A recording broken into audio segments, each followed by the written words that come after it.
வணக்கம் நண்பர்களே, அனைவருக்கும் வணக்கம். மிக முக்கியமான ஒரு தகவல் ஒன்றை பார்க்க போகிறோம் நண்பர்களே. மக்களுக்கு எச்சரிக்கை செய்தி, வெளியே செல்ல வேண்டாம்பா. ரொம்ப மிக முக்கியமான ஒரு தகவல். அப்படி என்ன தகவல் வெளியாகி இருக்கிறது அப்படின்றது தான் இந்த வீடியோவில் பார்க்க போகிறோம். குறிப்பாக பார்த்திங்கன்னா நம்முடைய தமிழகத்தில் கடுமையான வெப்ப அலை அப்படின்றது பார்த்திங்கன்னா வீசிக்கொண்டு வருவதாக சென்னை வானிலை ஆய்வு மையம் பார்த்திங்கன்னா தகவல் தெரிவித்திருக்கக்கூடிய ஒரு சூழ்நிலையிலே நண்பர்களே, இதன் காரணமாக மக்கள் தேவையில்லாமல் வெளியே செல்ல வேண்டாம் அப்படின்னு சொல்லியிருப்பதா தகவல்கள் என்பது வெளியாகி இருக்கிறது. காரணம் என்ன அப்படின்னா, நம்முடைய தமிழகத்தை பொறுத்த வரைக்கும் டோட்டலாகவே ஒட்டுமொத்தமாக இப்போ கோடை காலமே இன்னும் தொடங்கலை. ஓகேங்களா, கிட்டத்தட்ட முழுமையான கோரமான வெப்பம் மே 4ஆம் தேதியிலிருந்து மே 28ஆம் தேதி வரை. அப்பொழுது தான் பார்த்திங்கன்னா உச்சகட்ட கோடையின் உச்சகட்ட வெப்பமாக இருக்கக்கூடிய அக்னி வெயில். ஓகேங்களா, அப்போ தான் அடிக்குமே. இந்த ஒரு சூழ்நிலையில தான் மக்கள் நேற்றே கடந்த 24 மணி நேரத்தில் வேலூர், ராணிப்பேட்டை மாவட்டங்களில் 107 ஃபாரன்ஹீட் தமிழகத்திலேயே பார்த்திங்கன்னா டாப் ரெக்கார்டு பார்த்திங்கன்னா ஆயிருக்கு இந்த வருஷத்திலேயே. இதே போல் பார்த்திங்கன்னா அடுத்ததாக திருத்தணி, திருவள்ளூர் மாவட்டம், காஞ்சிபுரம் மாவட்டம், ஈரோடு, சேலம், நாமக்கல், திருப்பத்தூர், திருவண்ணாமலை அப்படின்னு இந்த மாவட்டங்களில் எல்லாமே பார்த்திங்கன்னா ரொம்ப அதிக ஹீட் வேவ், அதாவது வெப்ப அலை அப்படின்றது வீசக்கூடும் அப்படின்னு சொல்லியிருக்கிறாங்க. ஸோ இது போல் வெப்ப அலைகள்லாம் இருந்துச்சு அப்படின்னா வெளியே போகாதீங்க.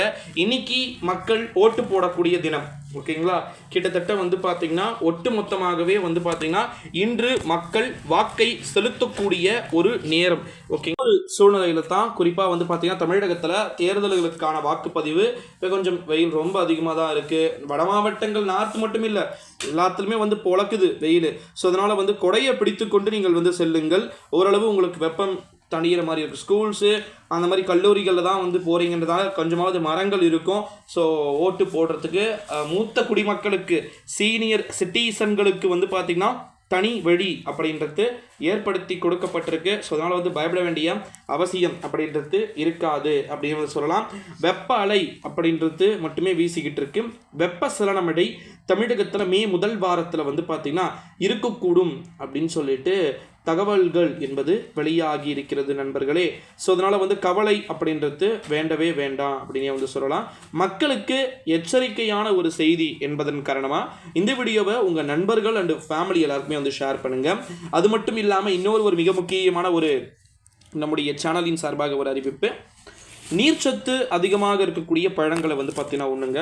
ஏன்னா நம்மளுடைய உடம்பு சீக்கிரமாக பார்த்திங்கன்னா டோட்டலாக அடிக்கக்கூடிய வெயிலுக்கு நம்மக்கிட்ட இருக்கக்கூடிய ஊட்டச்சத்துக்கள் அனைத்துமே போயிடும். அதனால் நீர்ச்சத்து அதிகமாக இருக்கக்கூடிய பழங்கள் பார்த்திங்கன்னா சாப்பிட சொல்லியிருக்கிறாங்க. மூத்த குடிமக்கள் அவங்களுக்குன்னு சிறப்பு எண்கள் பார்த்திங்கன்னா கொடுக்கப்பட்டிருக்கு. ஸோ அதனால் தேவையில்லாமல் வெளியே போக வேண்டாம் அப்படின்னு சொல்லியிருக்கிறாங்க. போனாலும் காலை 10 மணிக்குள் வீடு திரும்ப வேண்டும், மாலை 5 மணிக்கு பிறகுத்தான் வெளியேவே செல்ல வேண்டும் அப்படின்னு சொல்லியிருக்கிறாங்க. ஸோ மறக்காமல் நம்முடைய சேனலுக்கு ஒரே ஒரு சப்ஸ்கிரைபை மட்டும் கொடுத்து விடுங்கள் நண்பர்களே.